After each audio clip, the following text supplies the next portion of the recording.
Olá, meu amigo, olá, minha amiga, seja muito bem-vindo ao podcast do Vitor, melhor podcast de estudos, leitura, produtividade e cultura. E hoje vamos fazer aqui essa retrospectiva do nosso Clube do Livro, que inclusive segurou o canal em 2023. Se não fosse o Clube do Livro, acho que teria 5 vídeos o podcast, né? No ano todo. Então, até agradecer aí pelo Luquinha pela ideia do projeto e começar com a nossa retrospectiva. A gente vai falar um pouco sobre cada um dos livros, bem en passant, assim, rapidinho. E depois a gente vai fazer um top 3 dos livros que a gente acha que foram os melhores agora do ciclo de grego, né? E já deixando avisado, ó, a moto aí pra atrapalhar o meu podcast. A gente tava conversando tranquilo, né? Pois é, aí vem um bostileiro, enfim. Só para deixar claro pro pessoal, a gente vai fazer Roma, a gente já tinha falado isso antes, só que a gente vai dizer qual vai ser o primeiro livro no podcast seguinte, que deve sair, sei lá, semana que vem, por aí, que vai ser a segunda parte da história da Guerra do Peloponeso. Para quem não lembra, a gente fez uma introdução e falou 3 livros dos 8 desse... É porque Os são 3 8 primeiros, volumes, né? Oi? Os 3 primeiros livros que a gente fez Isso. e agora fazer o 4, 5, 6, 7 e 8. Isso aí. Então a gente vai fazer a parte 2 e aí lá a gente vai revelar qual vai ser o primeiro livro do nosso ano sobre Roma. Então a gente vai dar esse começo aí e o Quinha vai começar trazendo quais foram os livros que a gente foi lendo e a gente vai comentando aí um pouquinho sobre cada um deles. Boa. Então a gente vai começar aqui com a retrospectiva e depois que a gente fizer aí um resumão, né, Vitor? Do que a gente leu pra galera relembrar. E até a gente relembrar, trazer alguns pontos que a gente vir aqui na cabeça sobre o que a gente achou dos livros, para depois aí elaborar com o maior critério o nosso award, né? Lógico. Nessa época de final de ano tem muito mais isso. esperado do ano, mais do que Oscar, Grammy, a porra toda. Com certeza, o prêmio intelectual mais aguardado do ano, né? E lembrando que eu vou escolher 3 e o Vitor também vai escolher 3, então no caso serão, quer dizer, podem ser, né, 6 livros diferentes. Isso. Eu acho que não, acho que vai ter alguma coisa em comum. Mas vamos lá, vou começar aqui. E também talvez citar algumas coisas aí de menção honrosa. Exatamente, porque eu tenho aqui 4 que eu fiquei na dúvida. E foram, pra mim, assim, 4 foram muito bons e estão ali bem acima dos outros. São os outros 8, né, no caso. Eu acho que eu sei alguns, mas vamos ver na hora. Vamos lá. Começando aqui em janeiro, a gente começou com uma comédia do Aristófanes, né? Que era As Nuvens. Eu lembro que eu comecei escolhendo esse ano. E eu escolhi porque tinha aquele site, o Contos Acadêmicos, eles têm uma indicação de leitura de literatura grega. E esse é o primeiro livro deles. Eu já tinha até lido uns anos atrás. E eu tinha gostado muito e decidi que a gente poderia começar com ele agora. Agora não, né? Lá em janeiro, na verdade. E, bem, é uma comédia ali bem interessante, porque aborda ali o Sócrates, os filósofos sofistas e tudo mais, e fala sobre a história do... Agora não vou lembrar o nome do cara, acho que é Eurípides. Não lembro o nome dele também. Que é um coroa ali que vivia em Atenas, ele estava devendo um monte de gente, e ele queria descobrir como convencer as pessoas com os argumentos para ele não precisar pagar elas. Tipo, ele estava devendo e queria aprender a argumentar como Sócrates, para convencer as pessoas de que era errado cobrar ele as dívidas. Então ele manda o filho dele, né, é a academia do Sócrates, não é do Aristóteles, né, que é a academia? Era... Eu não sei se tinha um nome de Sócrates, mas tipo, manda ele lá pra uma casa, né, que ele tinha. Tipo a escola lá onde ficavam os filósofos estudando com Sócrates. E aí esse coroa, coloca o filho dele para ajudar com Sócrates. Só que no meio tempo disso tudo, ele mesmo tenta estudar com Sócrates, só que ele é muito burro, Sócrates fala isso pra ele não consegue aprender argumentação, ele desiste, aí sim que ele consegue convencer o filho dele aí. Sim. E aí, quando o filho dele vai, o Sócrates apresenta ali 2 opções, né, se ele quer aprender o argumento forte ou o argumento fraco, algo assim, não era, Vitor? E ele escolhe o argumento fraco, que seria uma coisa mais suja, né, mais de mau caráter, né? E aí acaba que passam uns dias... E o filho do Eurípides, que eu acho que era Filípedes, algo assim. Também não lembro esses nomes. Eu tô lembrando um pouco porque eu li ontem, o resumo. E aí quando o filho dele retorna, né, lá dos aprendizados com o Sócrates, ele já volta esculachando o próprio pai, ele ofende ele, bate nele, e ele começa a convencer o próprio pai de que bater no pai era certo. Sim. Né? E seria mais ou menos uma coisa que o tiro saiu pela culatra, né? O que ele queria era aprender a meio que ludibriar as pessoas, né, pra não pagar as suas dívidas, mas o que aconteceu foi que o filho dele começou a bater nele, ofender ele e tudo mais. Então é uma comédia, termina assim mesmo, não tem, tipo, nenhum... Esse é o plot twist, na verdade, né? Mas não tem nada de tão, tipo, como posso dizer, tipo, profundo, né? Sim. Nesse caso todo, mas é bem interessante, eu gostei. E fala aí, Vitor, sua opinião. Eu achei que foi um bom livro pra começar, porque é uma coisa leve, né? Acho que a gente tem esse estigma de que, pô, ler os gregos é uma coisa impossível, tem que ser muito intelectual. Só que não, né? A gente viu que, pô, eles faziam piada das pessoas famosas. Era tipo uma paródia mesmo, né? E hoje em dia também tem isso.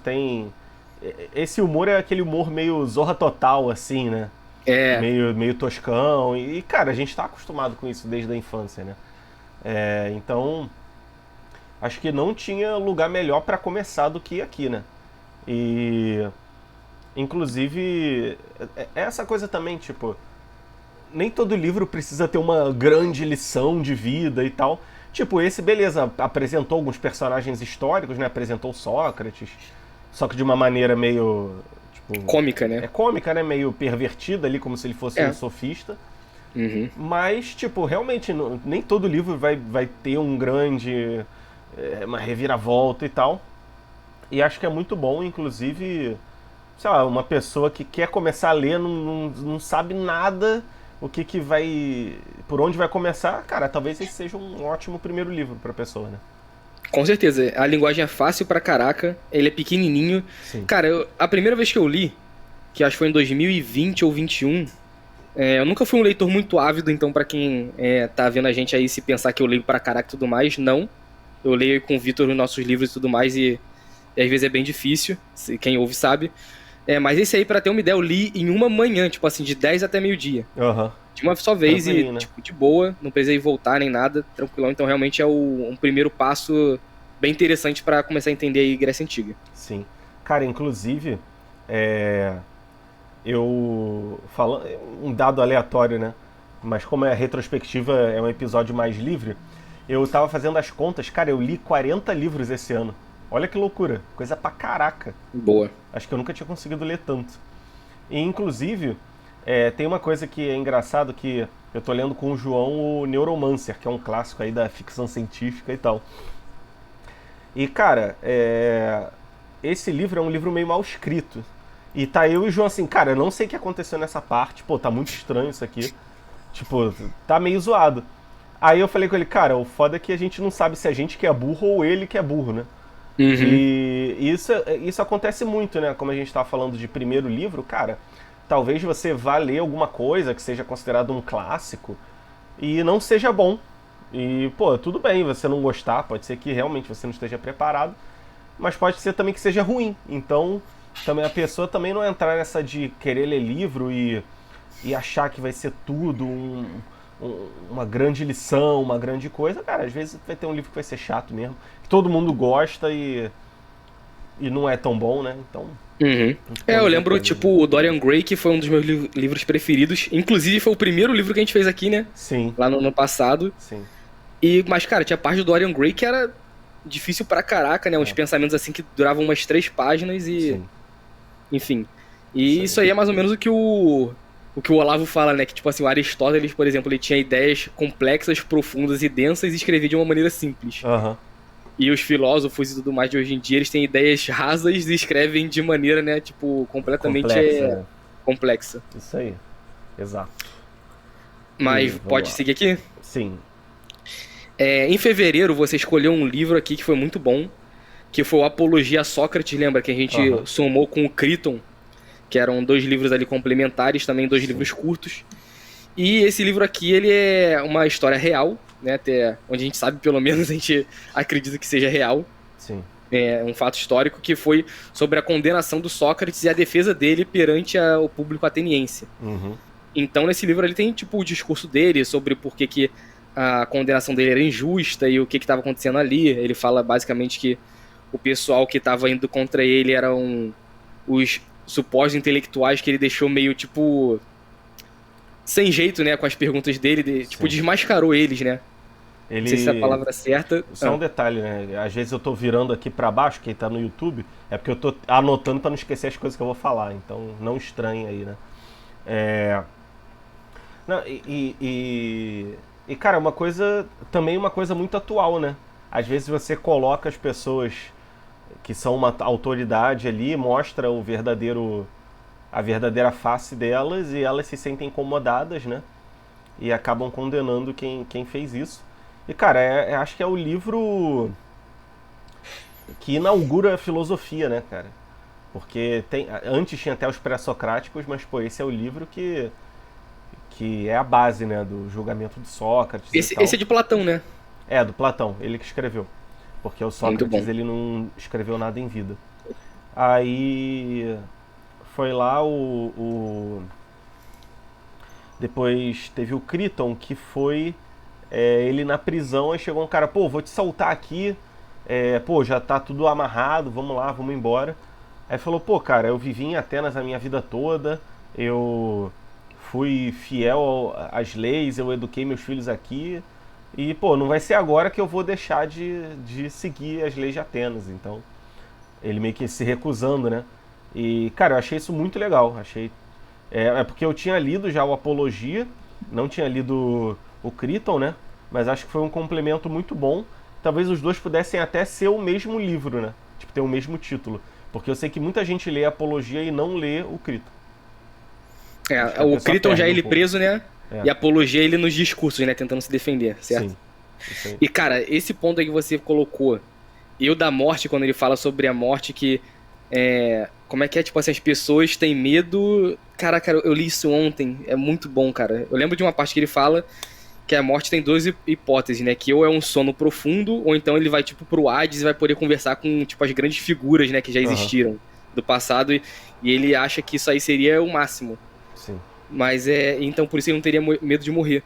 Mas ele fala sobre outra coisa da morte, cara, que ele fala sobre o medo que as pessoas têm do desconhecido, algo assim. Só que, tipo assim, não é tão banal, né? Sim. Dessa forma. Ele coloca de uma forma assim que eu fiquei, eu lembro que eu até mandei pro meu irmão, mandei pra você quando tava lendo, a gente discutiu no dia aí. Muito bom, muito bom. Esse aí foi, sem dúvida, um dos melhores e foi em fevereiro ainda, né? Sim. A gente já começou com a porrada, né? Muito bom. Pois é, cara, esse aí é surpreendente e mostra também que dá pra você ler um livro de filosofia sem achar super difícil, né? Por mais que não tenha nenhuma doutrina, digamos assim, filosófica aqui, é um livro filosófico e é fácil de ler. São os questionamentos dele, né? Sobre a justiça, a morte e tudo mais. Cara, é tipo um podcast, só que com pessoas inteligentes, né? Enquanto eu vou falando o próximo aqui, eu tô tentando abrir o resumo aqui do Apologia a Sócrates, que eu vou depois buscar essa parte aqui. Tá. Que o link que eu li ontem, o resumo, tinha essa frase que foi muito boa. Boa, beleza. Mas enfim, o nosso terceiro livro foi a Teogonia de Hesíodo. E eu acho que foi você que escolheu, acho que você escolheu dois seguidos, a gente confundiu e depois eu voltei. Acho que foi isso. Mas sem problemas. Então aqui até a thumb é muito boa, né? Que é como surgiam os deuses. Sim. Basicamente, Teogonia quer dizer isso, né? O nascimento dos deuses. E, cara, esse aí pra mim foi também um dos, assim, libertadores não, mas foi um dos principais porque eu sempre quis ter esse conhecimento da mitologia grega, sabe? E o Hesíodo ali é um canto, né? Na verdade, esse livro ainda não era o Hesíodo daquela época da Grécia que ainda não tinha escrito e tudo mais. Essas histórias eram só cantadas pelos Aedos nos eventos e tudo mais. E era canto e lira, né? Se eu não me engano. E ele basicamente descreve todo o nascimento dos deuses e, tipo, criação da Terra, né? Sim. Da Terra, tipo assim, o planeta mesmo, acho que o universo, na verdade. Não só a Terra como o planeta. Então ele fala ali desde os titãs, desde Urano e depois Cronos, os filhos de Urano e Cronos lutando contra Urano, os filhos de Cronos depois contra eles, Zeus, Hades, Poseidon, o nascimento de Afrodite, das ninfas, né? Então, tipo assim, basicamente todos esses seres da mitologia grega estão aí, tem a história deles aí nesse canto, que hoje em dia a gente tem acesso em formato de livro. Sim. Mas é muito bom e, cara, também é... Eu acho que nesse livro aí que a gente começou a perceber como, tipo assim, as religiões têm muitas coisas em comum, né? A gente começou a discutir nesse ano sobre... Acho que foi nesse livro aí. Sim. Cara, eu fico até me perguntando, será que alguém chegou a gravar do original grego a versão em canto pra gente saber como é que era? Ia ser maneiro, Deve ter, né? cara. Deve ter. E esse é um livro, cara, assim como, sei lá, alguns livros da Bíblia, ou até como Homero, que também é um autor grego aí que a gente só não leu porque, tipo, é muito grande, né? Esse livro, cara, cada trecho, tu pode parar e fazer um livro só sobre aquele trecho. Porque são vários cantos, digamos assim. Vamos supor, ele fala das ninfas. Cara, aquilo ali é um tratado inteiro que você pode fazer. Aí ele fala da criação do mundo, aí ele fala de Cronos, aí depois ele fala de Hécate, se eu não me engano. Cara, cada coisinha ali você pode aprofundar de uma maneira gigantesca. Porque é um livro muito simbólico, digamos assim, né? Sim. Muito que dá espaço ali pra interpretação e tal. E falar em... Terminei, foi mal. Não, e só pra gente ter a noção de como era, tem esses dois grandes autores, né? Homero e Hesíodo na Grécia. E o Homero, ele é até considerado mais importante. As obras dele, se eu não me engano, vieram primeiro. E, cara, era tão importante que as pessoas, antes de compilarem a Ilíada e a Odisseia no papel, elas memorizavam o poema inteiro, o livro inteiro, de cabeça, e passavam pelas gerações. E, tipo, eles tinham isso tão decorado na mente que em vários livros da Grécia, inclusive dos que a gente leu até aqui, tem várias citações de Homero. Inclusive, por exemplo, acho que o Plutarco, né? Ele citava muito ele. Porque segundo Homero, tal. Aí tá lá, livro tal da Ilíada, canto tal. Tipo, os caras sabiam de cor, assim, salteado. E eu acho isso muito legal, porque é como se você desse tanta importância para aquele texto que você memorizava e podia meio que consultar ele na sua própria mente sempre que você quisesse, né? Sim. É aquela parada que o Sócrates fala, né, sobre a escrita, que ele não queria escrever porque senão ia começar a esquecer das coisas, né, não ia saber mais de cabeça. Sim. Cara, eu acho isso muito maneiro. Eu queria fazer isso com os evangelhos, tipo, decorar tudo assim e pra poder lembrar sempre da citação, tá ligado? Uhum. E outros livros assim também, né? Eu acho até que a Ilíada e a Odisseia seria legal de fazer isso, mas o problema é que são muito grandes, né? Mas enfim. Sim. E sobre a teogonia ainda, sobre ela ser muito simbólica, fica a recomendação do canal Análise Simbólica, lembra que a gente viu? Sim. Eu te mandei os 3 vídeos, o cara, na moral, deu aula sobre a teogonia, falou sobre todas as simbologias, né, que tem ali dos deuses e da relação entre eles, até do nascimento, de como eles nascem, como eles morrem, não. Como eles nascem, como eles batalham e tudo mais, tudo isso tem muita coisa por trás, então fica a recomendação aí. Eu lembro que, na época que a gente gravou, a gente falou bastante, né, sobre o que ele falou, agora eu não lembro muito bem, mas eu sei que é muito, muito, muito bom os vídeos desse cara. Pois é. Ele ainda faz vídeo ou não? Não. Mó tristeza. Pô, o cara chegou, soltou umas bombas e meteu o pé, né? Uhum. Caraca, enfim, mas é isso aí. E também serviu bastante pra gente entender essa parada dos deuses, né? Que a gente é muito... a gente é muito alvo de Hollywood, né? Imagina que, sei lá, que o Hades é mau, né? Sempre os titãs são maus. Tipo assim, hoje em dia eu sei que não tem isso, mas ainda tem aquela parada que luta na sua cabeça, tipo, os titãs são ruins e os deuses são, tipo, os bons, sabe? Zeus é o bom. Sim. Tipo no Cavaleiro do Zodíaco, né? Que o Hades é o vilão, e aí a Athena vai proteger a Terra, né? Sim. É tipo isso. Inclusive, tem um livro aí que a gente vai falar um pouco mais pra frente sobre isso, né? Mas seguindo aqui, isso foi em março, a Teogonia foi em março, muito bom.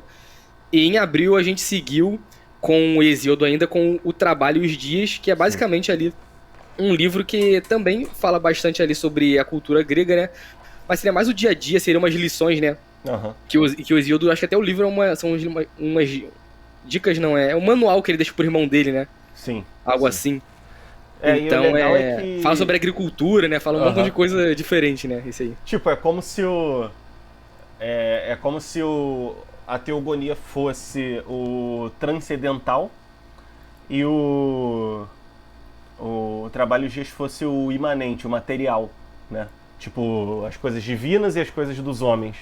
Aí fala de agricultura, fala de idade para se casar, fala Quando de... deve, tipo, caçar, bater os animais, acho que tem isso, né? Isso, coisas práticas do dia a dia, né? E aí é legal porque a gente passa a conhecer um pouco como eles viviam ali, né? Claro que assim, não é um representativo de toda a sociedade, porque Hesíodo e a família dele tinham uns bens ali, então assim, eles eram um pouco mais abastados, talvez, do que a maioria das pessoas. Mas, cara, é muito maneiro ver que algumas coisas ali ainda são verdadeiras hoje em dia, né? Uhum. A gente falou em detalhes lá no Trabalhos e os Dias, mas, pô, a parte que ele fala de conselhos para casamento, pô, aquilo ali é verdadeiro até hoje, né? Com certeza. E aí a gente fechou meio que essa dobradinha de Hesíodo, né, em abril. Com Trabalho e os Dias. E a Megera Domada, vai querer falar ou pula? Só que a gente quebrou um pouquinho as regras e leu a Megera Domada, né? Que é um clássico do Shakespeare e que é adaptado aí em várias mídias, né? Aquele, inclusive, 10 Coisas que eu Odeio em Você, que é um filme de romance, assim, bem famoso, é baseado na Megera Domada, inclusive. Mas, enfim, não sei nem se vai entrar no ranking que a gente vai fazer, né? Mas foi uma diversãozinha que a gente teve aí. Foi uma folguinha que a gente teve de Grécia, né? Sim. Que, na verdade, foi no mesmo mês que o Édipo Rei. Pra mim era pequenininho, né? Era curtinho. Isso aí. Pra mim era mais recente, o Édipo Rei. Nós lemos aí, é um drama, não? É uma... Tragédia. É uma tragédia. Essa palavra que eu tava buscando. Então nós lemos aí Édipo Rei. Todo mundo não, mas muita gente ouviu essa palavra Édipo, complexo de Édipo, esse termo que vem do... Freud, eu ia falar Nietzsche. Enfim, é um termo freudiano aí sobre, tipo, o filho que ele se apaixona ele tem tipo um apego com a mãe, né? Sim. E a filha que tem com o pai, né? Sim. Então, esse termo aí vem, né? Se origina dessa tragédia, que é a história de um rei, como você colocou na thumb, é um rei amaldiçoado, que assim que ele nasceu, a família dele, os pais dele, que eram o rei e a rainha de Tebas, se eu não me engano, eles foram no oráculo de Delfos e o oráculo falou que esse filho, essa criança, ia ser a ruína deles, né? Que ele ia matar o pai e ia desposar a mãe. Sim. Então, os pais dele, o rei e a rainha, quiseram dar um fim no bebê, deram para um servo matar ele, só que o servo ficou com pena e deixou ele abandonado. Só que nesse tempo que ele estava abandonado, veio uma outra família, um rei e uma rainha que eram de Corinto, se eu não me engano, e eles resgataram esse bebê.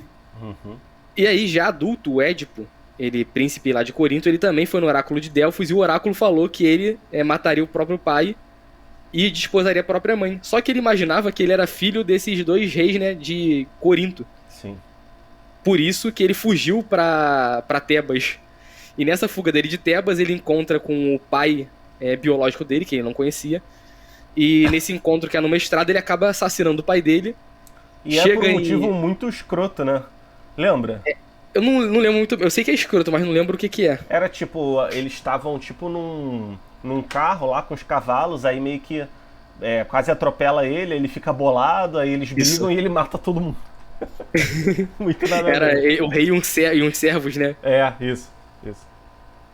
Então ele mata o pai dele nessa situação aí, sem nem saber. E quando ele chega em Tebas, tem uma esfinge que tá matando as pessoas, né? Quem não resolve o enigma, ela mata as pessoas. E ele chega lá e resolve o enigma e a esfinge se mata. Sim. Uma doideira, eu tava lendo isso no resumo, eu nem lembrava. Mas enfim. Tô travando aí pra você?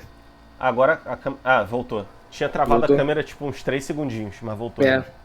O áudio tá normal, né? Tá normal. Beleza, isso que importa.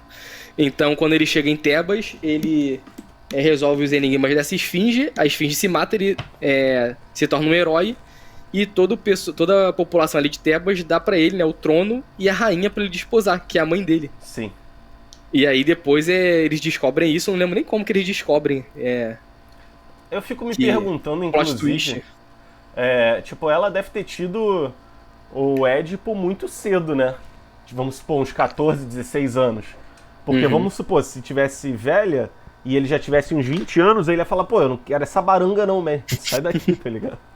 Pronto, ela era uma coroa inteiraça, né? Devia ser uma quarentona dessas aí, assim, né? Não, se foi 14 anos, às vezes trintona, né? Isso aí. E aí... E acho que eles tiveram filhos, inclusive, né? Tiveram 3 se eu não me filhos. engano. Isso aí. 3 filhos. Só que eu não lembro como que eles descobrem. Eu sei que ela se mata, né? A mãe Eles dele descobrem se mata. porque, se eu não me engano, o cara que era pra matar ele e não matou... Falou, ele, né? Ele falou, né? Ele foi convocado Isso. lá e tal. Verdade. Aí ele falou, não, eu realmente não matei, eu deixei em tal lugar. Aí eles foram ligando os pontinhos. E é um clássico, cara, acho que é o maior clássico do teatro grego de todos os tempos, né? Se a gente for pensar, acho que é a história mais popular, provavelmente, dessas tragédias. E se for pensar, né, que Freud usou esses conceitos e propagou ainda mais essa história, né? A gente tem que entender que história é essa, né? Que é tão famosa. Com certeza, muito bom. Isso aí foi legal também, foi curto, tranquilo de ler, né? Sim. Então fica a indicação pra todo mundo ler um mega clássico da Grécia Antiga. Boa. Depois disso, e detalhe, isso é uma trilogia, né? Tem esse, aí tem o Édipo em não sei lá onde, e o terceiro que é o... como é que é o nome? É o que... Eu sei, é uma trinca. Que morre um dos filhos do Édipo, que ele traiu a pátria, e a irmã quer enterrar ele na Grécia. Eu esqueci o nome. Édipo em Colono e Antígona. Antígona, isso. Antígona. Eu li esse sozinho. É muito legal também, cara. Muito legal. Acho que vale muito a pena também. Não vai entrar no ranking aqui, obviamente. Mas pra quem se interessa, vale muito a pena. Boa. E agora a gente chega na metade dos nossos livros. Em junho, nós lemos Como Distinguir os Aduladores dos Amigos de Plutarco. Isso aí. Esse aí eu acho que eu nem tinha ouvido falar, mas que você que escolheu, né? Eu também não tinha ouvido falar, só me chamou a atenção. Pelo nome. Eu lembro que tava na minha vez de escolher, aí eu tava pesquisando um montão de livros assim. Aí Plutarco, eu fiquei assim, pô, esse nome eu já tinha visto antes. Tava me chamando a atenção e o título foi interessante. Sim. Então a gente acabou lendo isso aí, foi muito bom também, né? O Plutarco tem que ressaltar que ele é posterior, né? A essa galera toda. Tipo, Aristófanes, Aristóteles, Sócrates, Platão. Ele já é da Grécia ali, helenística, né? Que fala. Sim. Então ele tem até um nome romano e tudo mais. E acho que ele pode até ser considerado romano. Mas aí fica aquela interseção, né? Acho que vale a pena. Ele tá ali nos dois. Sim. E enfim, esse livro aí fala, tipo, o nome é bem claro, né? Ele fala muito sobre os bajuladores que fingem ser seus amigos pra tirar proveito, né? Sim. Fala também daquele pessoal, tipo, que sempre quer contar vantagem, sempre quer ser melhor do que você. E ele fala, assim, dá umas lições de quem são os amigos de verdade e quem são esses que só querem tirar vantagem, né? Sim. Aí e também continua atual, né? Continua atual. Ele fala, por exemplo, cara, uma coisa que até hoje é verdade, que os aduladores, eles nunca vão querer te criticar, por exemplo. Eles vão só ficar, não, tá tudo bem, tal, é isso aí. E, cara, às vezes a gente acha que as lições desses caras não tem nada de relevante pra hoje em dia, mas olha isso, né, cara? Um negócio que até hoje é totalmente realista e que ajudaria muita gente de ler hoje em dia, e assim, foi uma grata surpresa. E tipo assim... E uma coisa, rapidinho, ele é mó palestrinha que ele fica a todo momento citando os autores, né? Ele fica, segundo disse, não sei lá quem, tal. Isso aí, só pra ele mostrar que ele conhece todos os caras anteriores, né? Porque ele leu tudo, né? Sim. Mó chatice. Eu lembro que no dia que a gente terminou essa gravação, né? Já no privado, a gente deu vários exemplos de aduladores, né? E não de amigos. Pois é, cara. A realidade dos caras era a mesma que a nossa, né? Pode mudar alguma condição de tecnologia, de política, mas os dramas humanos são os mesmos desde sempre. Isso aí. E em seguida, né, em julho, foi a segunda parte do Plutarco também, que era como tirar benefício dos seus inimigos e acerca do número excessivo de amigos, que Basicamente ali é a Segue a mesma mesma linha, coisa, né? Segue a mesma linha. Também são ali lições sobre isso que tá no título. Sim, E acho que a gente já comentou, né? Acho que pode sim. pular, né? Uma coisa legal é que, assim, o primeiro, né, era mais longo. E esses, eles são curtinhos. E talvez tenham um número de lições tão importante quanto. Então, até entre os dois, né, eu preferi esses segundos menorzinhos, assim. É. Cara, só pra finalizar esse livro aqui, eu acho que é muito indicado pra quem sofre, quem se acha, tipo assim, diferente, sabe? Aham. Quem acha, tipo assim, tem aquelas coisas, aqueles eventos, aquelas socializações de trabalho, Uhum. de escola e tudo mais, você não gosta disso, você acha meio desnecessário, Sim. uma puxação de saco. Enfim, se você sente que você não se encaixa nesse ambiente muito extrovertido e forçado, esse livro é muito bom. Sim. Cara, e é bom você ver que as grandes mentes de antigamente eram pessoas que também não se encaixavam muito ali, né? Claro, tipo, eles tinham funções, é, eram retóricos, advogados, guerreiros. Eles também viviam em sociedade. Mas eles tinham alguma coisa a mais, né? Eles tinham alguma coisa a mais ali.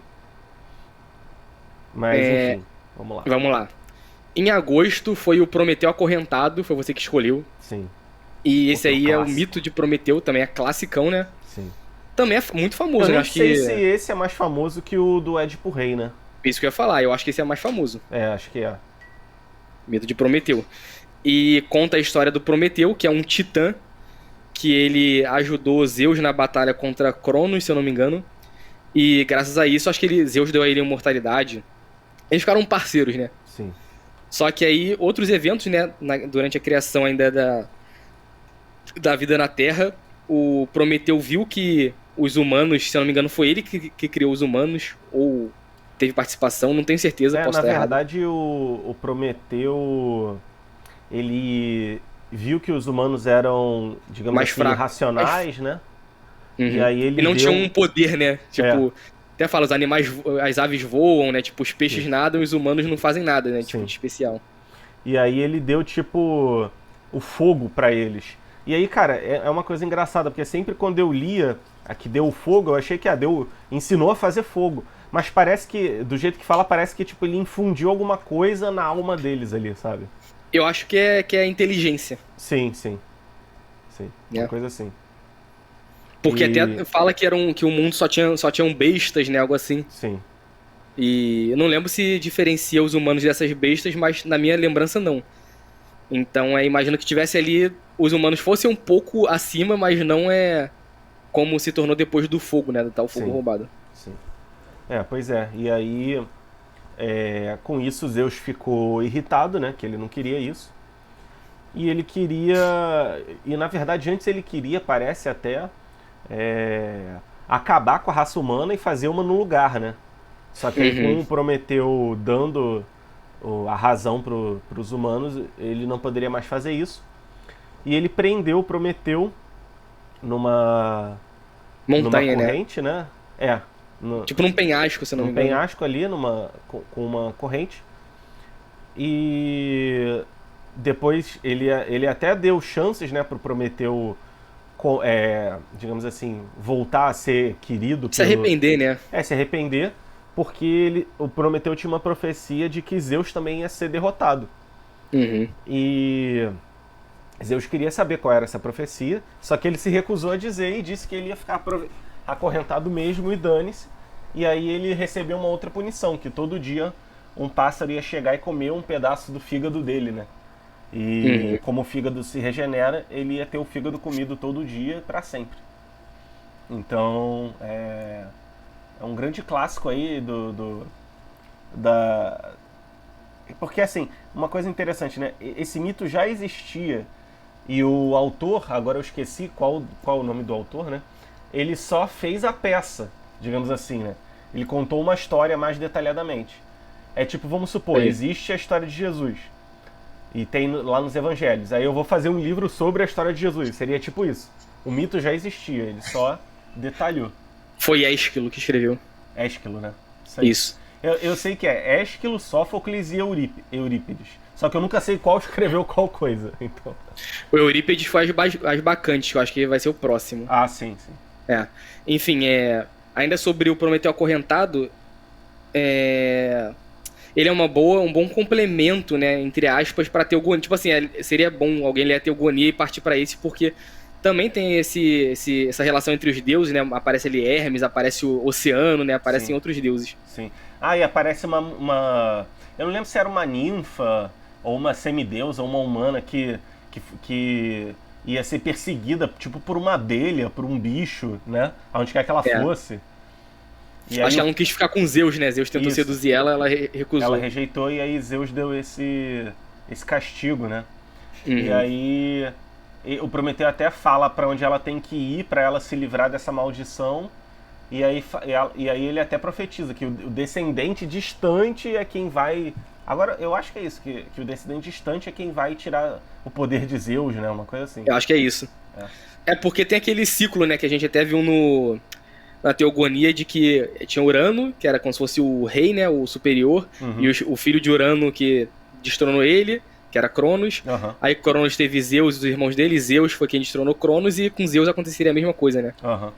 Pô, eu fiquei pensando, será que esse povo descendente dessa mulher seria algum povo ali próximo de Jerusalém e tal? Porque a mitologia grega meio que perdeu, digamos assim, a validez por causa do cristianismo, né? Já pensou? Se foi isso aí, tu descobre o santo graal da Caraca, moleque. Porra. Tu descobre o mistério da religião. Depois eu vou dar uma pesquisada até. Interessante isso. Seguindo aqui, esse aqui foi o de julho, se eu não me engano. Deixa eu contar aqui.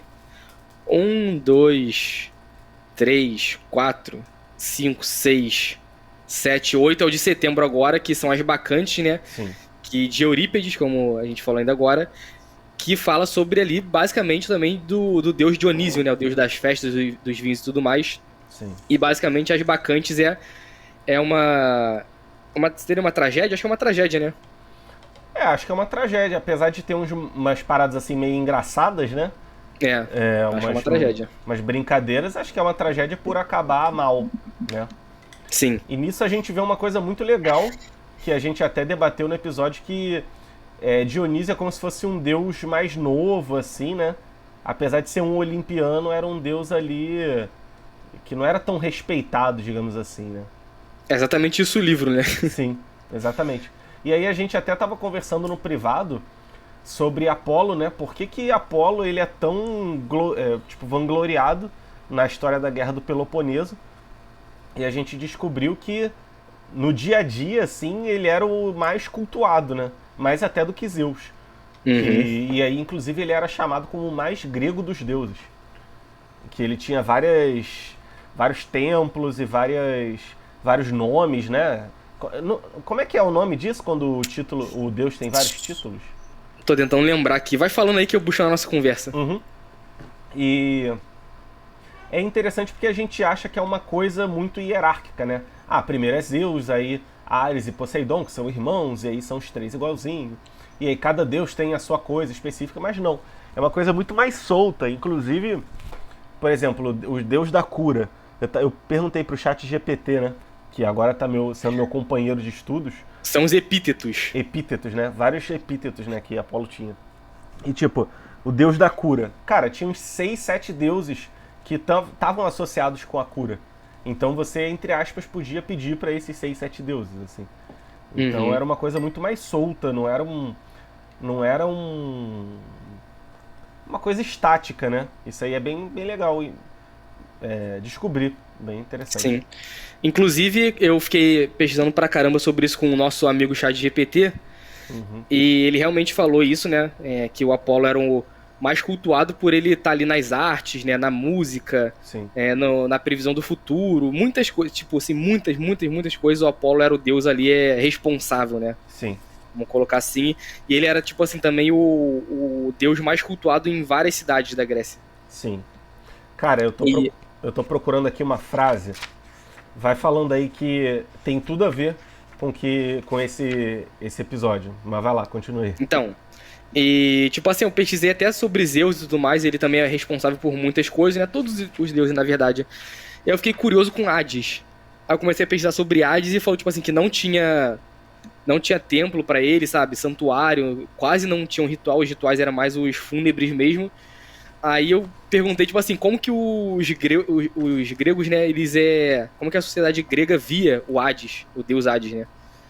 E ele me respondeu, tipo assim, que eles viam com muito respeito, mas que não cultuavam, só nessas situações aí fúnebres, mas que, tipo assim, não tinha, tipo, essa visão de vilão, né? Aham. Que muitas vezes tentam colocar aí as mídias modernas Aham. em Hades, que eles viam, tipo, a morte como uma coisa natural da vida, normal, e, tipo, o Hades era só, tipo, o juiz mesmo que vivia lá no mundo dos mortos, e ponto final. Aham. Sim. Mas Pois era uma é. coisa, assim, mais obscura mesmo, mas É. não era, tipo, nem medo, nem Não era nada do tipo tipo. o diabo, digamos assim, que a É, gente tem hoje. isso, Né? isso. Boa. Então, eu achei aqui a frase. Eu tô lendo esse livro aqui, Ócio e Contemplação, que fala sobre tempo de lazer e tal, como é importante. Aí tem uma frase aqui do Platão que mostra quais eram os deuses mais do dia a dia, né? Aí ele é o livro As Leis, do Platão, que foi o último livro dele. Aí ele fala aqui: os deuses, porém, compadecendo-se do gênero humano nascido para o trabalho, instituíram para ele o ciclo sempre renovado das festas divinas, para tornar mais leve a sua faina. Além disso, concederam-lhes como comensais as musas e Apolo e Dionísio como acompanhantes das musas, assim alimentando-se na companhia festiva dos deuses. Ganhariam novamente retidão e orientação. Ou seja, os deuses do dia a dia, das festas divinas e tal, eram as musas Apolo e Dionísio, né? Que parece que são os mais próximos ali deles, né? São os mais humanos, né? É. Tipo assim como o Shaka é o homem mais próximo de Deus nos Cavaleiros do Zodíaco, eles são os deuses mais próximos dos homens, né? Isso. E ainda sobre as bacantes, né? A história sobre o Dionísio próprio, tipo, Deus, que nessa cidade, que se eu não me engano, era Tebas também. Eles não estavam, né? Não estavam respeitando ele como Deus, e falando que a mãe dele, né, a mãe dele era uma mortal. Zeus foi lá e se apaixonou pela mortal, para não falar um termo mais baixo. Sim. E o Dionísio nasceu disso. Mas as próprias irmãs da mãe do Dionísio, né? A mulher que teve o caso com Zeus, elas falavam que era mentira, que era invenção e tudo mais. E ninguém na cidade tava, tipo, respeitando o Dionísio. E aí ele decide ali se vingar com uma fúria implacável, né? Sim.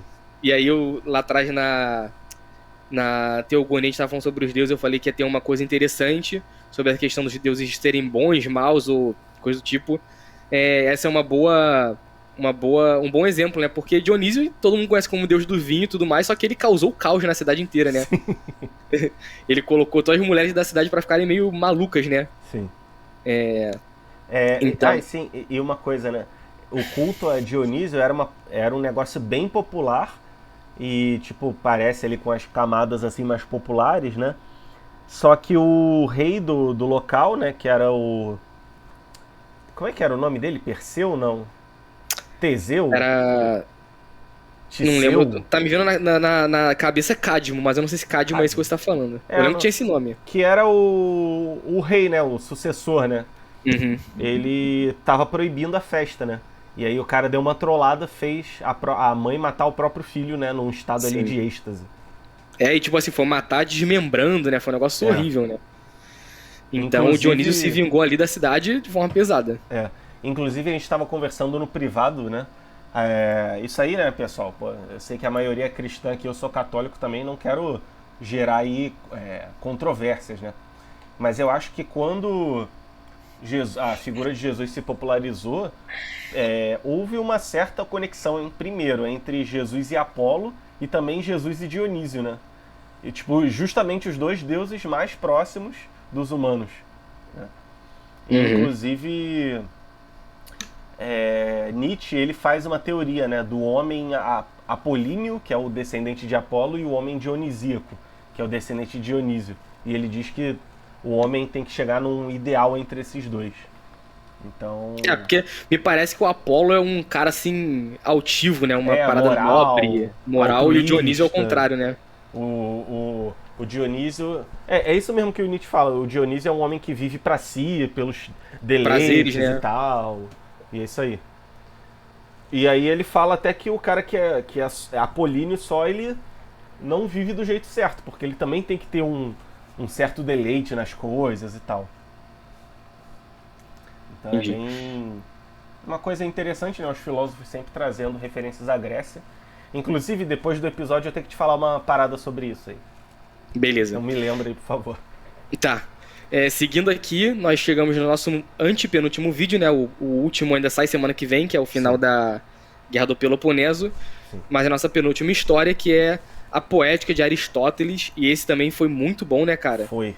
Assim, a gente até falou que isso aí, quem estuda cinema deveria saber esse livro de cabo a rabo, né?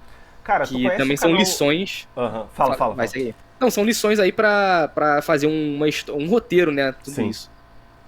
Tu conhece o Jurandir Gouveia, do YouTube? Não. Cara, aí, é um canal de cinema, roteiro e tal, muito bom. Depois eu vou te mandar, sem sacanagem. E não é lacrador, por incrível que pareça. Já é. O cara até Pode cita mandar. Tolkien, cita o Evangelho. Tipo, ele não fala abertamente, mas claramente ele é cristão, entendeu? Uhum. É, Entendi. cara, é muito bom. E eu tava vendo um vídeo dele e ele cita um trecho da Poética. Tipo, justamente um trecho que a gente debateu no episódio. Uhum. Então, bem legal, né? Tipo, realmente as pessoas usam isso. Esse aí foi um pouquinho mais complicado, porque lembra que, eu até falei no início, que o Aristóteles, né, são ideias muito complexas. Sim. A escrita realmente é simples, mas quando você vê, você fica, caraca, tem que ler isso aqui de novo. É. Inclusive, E... tem estudos que dizem, né, que a maioria dos livros do Aristóteles que sobreviveu não eram nada mais nada menos do que anotações de aula que provavelmente algum aluno fez. Então, Uhum. tipo, é o resumido do resumido, né? E dá pra ver, porque, cara, cada liçãozinha é curtinha e super difícil, né, às vezes, de você entender o que ele tá falando. Uhum. E meio fora de ordem, tipo, às vezes ele cita umas coisas e, tipo, nos outros capítulos ele vai explicar o que é. E também foi interessante, se eu não me engano, é nesse que ele coloca, tipo assim, ele vai dando vários exemplos, vai falando do que tem que fazer, né? Tipo assim, como nas nuvens de Aristófanes ele fez tal coisa, isso Aham. encaixou bem, Aham. né? Dá vários exemplos de vários teatros, né? Sim. Várias comédias e tudo mais. E Ele até ele fala dá- que tem alguma que é tipo a comédia perfeita. A comédia não, tipo coisa perfeito. O roteiro perfeito, não lembro qual é agora. Putz, agora eu não lembro qual era, mas eu lembro que ele cita, né? É. Eu lembro que ele cita mesmo. Depois eu vou até ver qual é. E E por no último, final, vai falar aí? cara, não, Vai lá. rapidão. A última coisa que eu vou falar, não vou te interromper mais. Mas no Não, final- relaxa. Mas no final, ele fala os elementos que um escritor pode fazer pra deixar a história melhor. Tipo, planejar a história desde o começo, não sair inventando. Tipo, não deixar muito curta, mas ao mesmo tempo não aumentar pra não perder o escopo da história. Que até acho que o cara do Game of Thrones fez, né? Aumentou tanto a história com tanto personagem que ele não consegue acabar a história agora, né? Uhum. E, tipo, muito legal, cara. Realmente, eu que, pô, escrevo as coisas aí de maneira amadora, aprendi muito, né?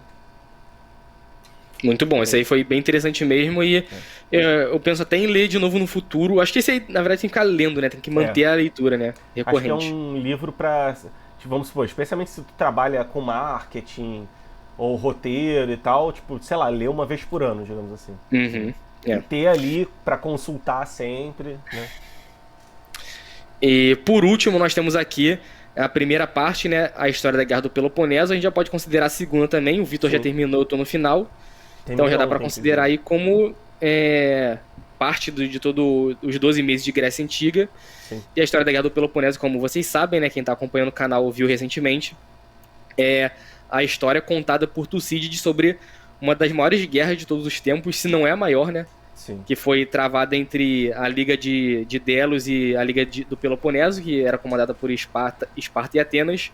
E ela se arrastou durante 30 anos, ou um pouquinho mais de 30, um pouquinho menos, algo assim. E, infelizmente, foi o que deu fim à Grécia, né? A Grécia ali clássica, que a gente conhece tipo, como o auge Sim. da Grécia.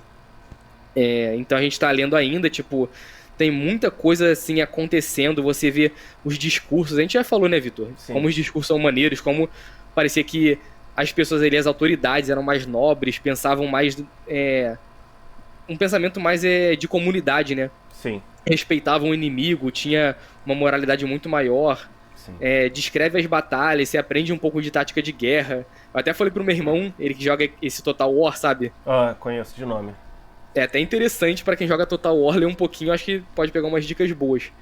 Boa. Mas, enfim, descreve muito a sociedade grega, a economia, né? Você acaba aprendendo também. Eu já aprendi que um talento equivale a $1.000, já até decorei isso.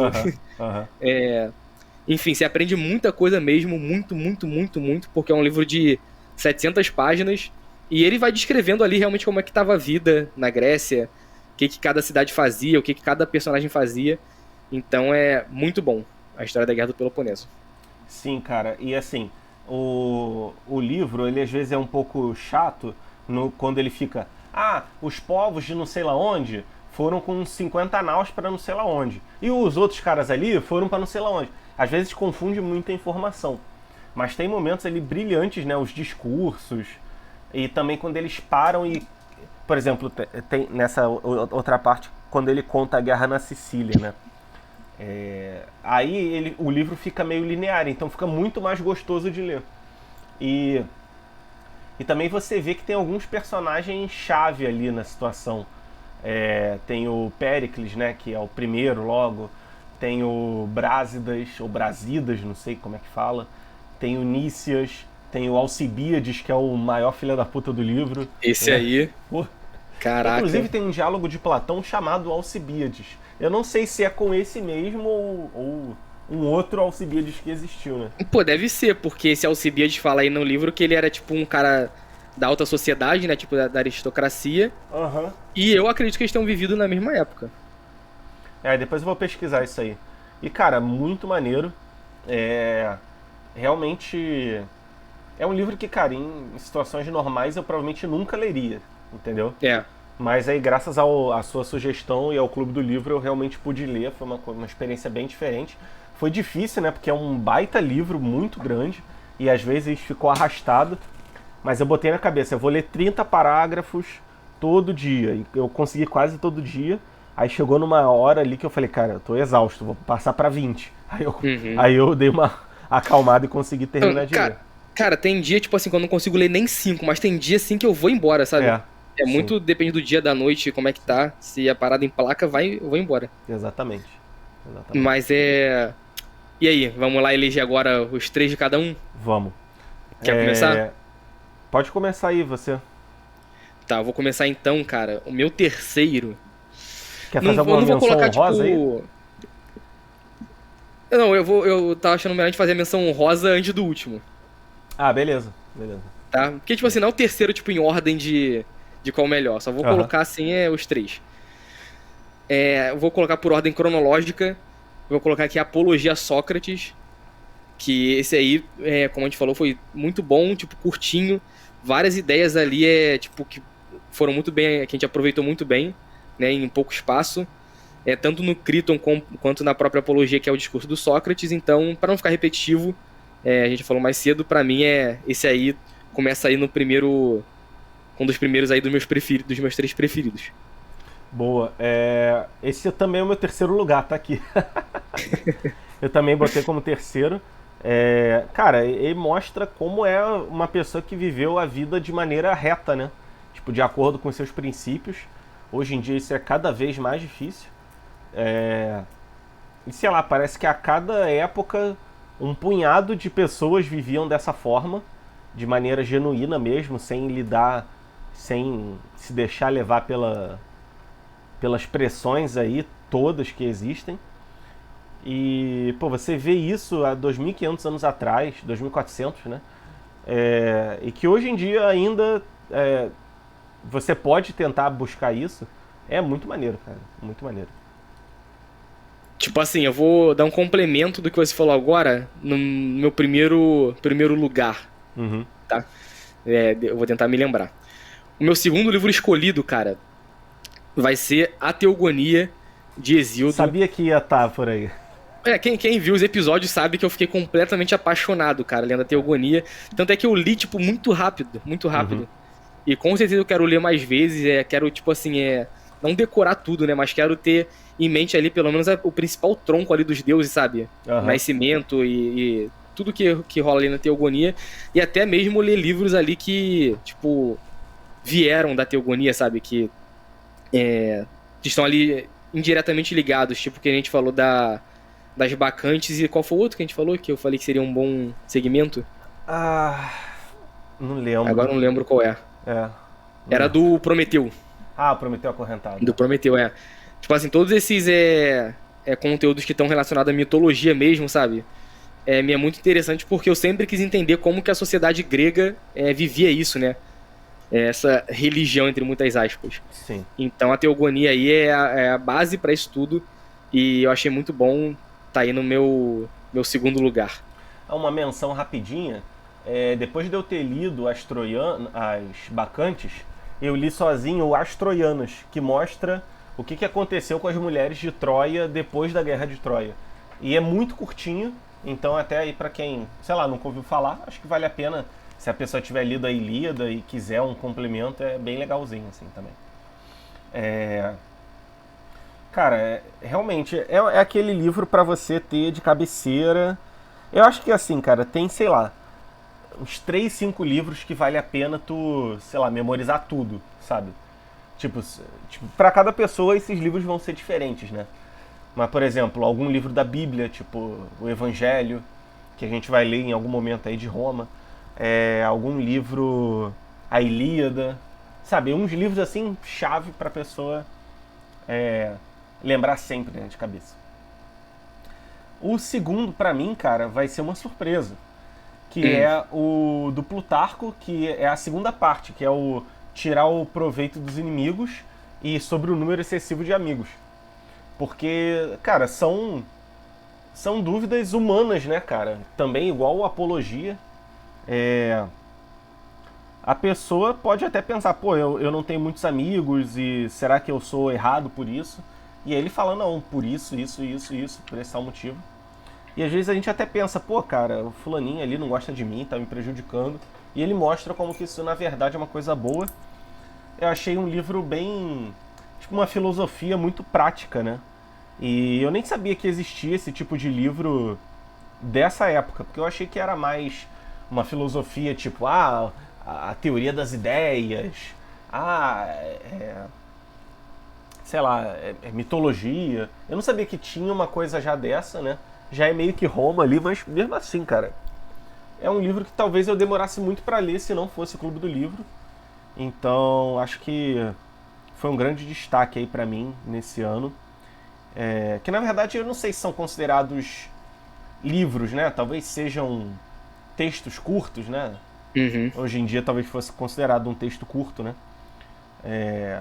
Mas fica aí no meu segundo lugar. Cara, esse aí é a minha menção honrosa Ah, é? do Plutarco, sim. Sim, eu não ia fazer distinção de partes, mas eu gostei mais da primeira. Aham. A primeira parte eu lembro que me chamou mais a atenção do distinguir os aduladores dos amigos, porque, cara, eu acho que todo mundo, né? Qualquer um que lê consegue se identificar bastante, né? Todo mundo já viveu essas situações, né? Sim. E, como eu falei, quem já sentiu deslocado também alguma vez acerca disso aí tudo também vai se identificar. Então, como você falou, tipo assim, o Plutarco falou uma coisa assim muito do dia a dia, né? De todo mundo. Sim. E ele deu ali dicas meio que a gente já... Acho que com o amadurecimento de algumas pessoas, né? Não de todos. Meio que isso já vem se construindo automaticamente, né? Mas sempre é bom ler alguém, tipo assim, que pronto tinha um conhecimento do caraca, né? Ele coloca lá tudo que ele já leu. Ele faz questão de mostrar, né? Que ele era um palestrinha. Uhum. Então é legal você saber que já tem assim, um embrião desse pensamento na sua mente. Sim. Muito bom mesmo, né, cara? Sim. E o meu último aqui, minha medalha de ouro, não pode ser diferente. Você sabe como é que eu estou aqui lendo esse livro, né? Sim. Que é a história da Guerra do Peloponeso. Por mais que ele seja gigante, e acredito que até por isso ele seja tão bom e tipo assim, faça você aprender, né? Tanta coisa da Grécia. E por eu ser, tipo assim, ser formado em história, sempre ter gostado de, tipo, minha área é mais história mesmo, acho que isso me fez me apegar, me adequar ainda mais a esse livro. Sim. Então, pra mim, o melhor é a Guerra do Peloponeso mesmo. Isso aí eu já sabia que ia ser o primeiro, né? Mas eu botei esse livro nas minhas menções honrosas. Porque por mais que eu não ache que foi um dos 3 melhores ali, cara, chegou muito perto. E novamente, é uma surpresa, né? Uma parada que eu não leria, talvez. Ou então se fosse ler, Talvez eu fosse ler só depois de muito tempo. E foi uma surpresa aí muito grata. E assim, é uma coisa até boa, né? Porque o Clube do Livro, como não sou só eu que escolho os livros, como você também, cada um vai escolhendo, meio que faz eu sair um pouco da minha zona de conforto, né? E, tipo, foi um desafio aí, 3 meses, né, praticamente, pra gente ler. Mas acho que ficou interessante. E, cara, meu primeiro lugar, quer chutar qual é? Deixa eu dar uma olhada aqui. Ah, é o Poética. É. Poética, cara, me Só impactou. precisei olhar aqui no YouTube. Me impactou muito positivamente, assim. Realmente cara, uma das maiores mentes da humanidade de todos os tempos está ensinando pra você como fazer uma boa história. Tipo, como é que isso não vale R$1 milhão, assim, sabe? Uhum. Pô, tem cara que vende curso de storytelling por R$5 mil, R$20 mil, sabe?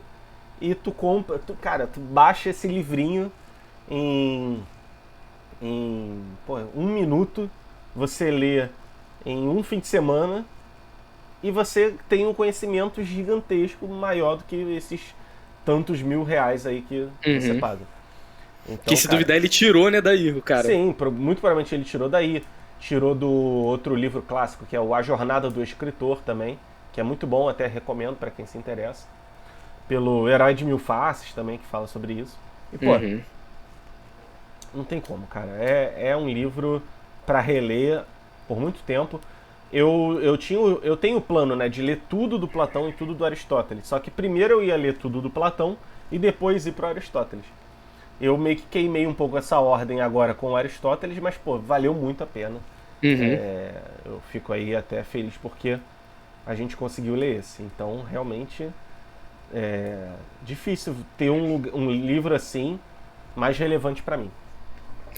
E acabou que o seu preferido e o meu, né? Tipo, o seu é da tua área que você mais gosta de escrita e tudo mais, né? A minha é de história. Então a gente foi um pouco clubista, né? Pois é.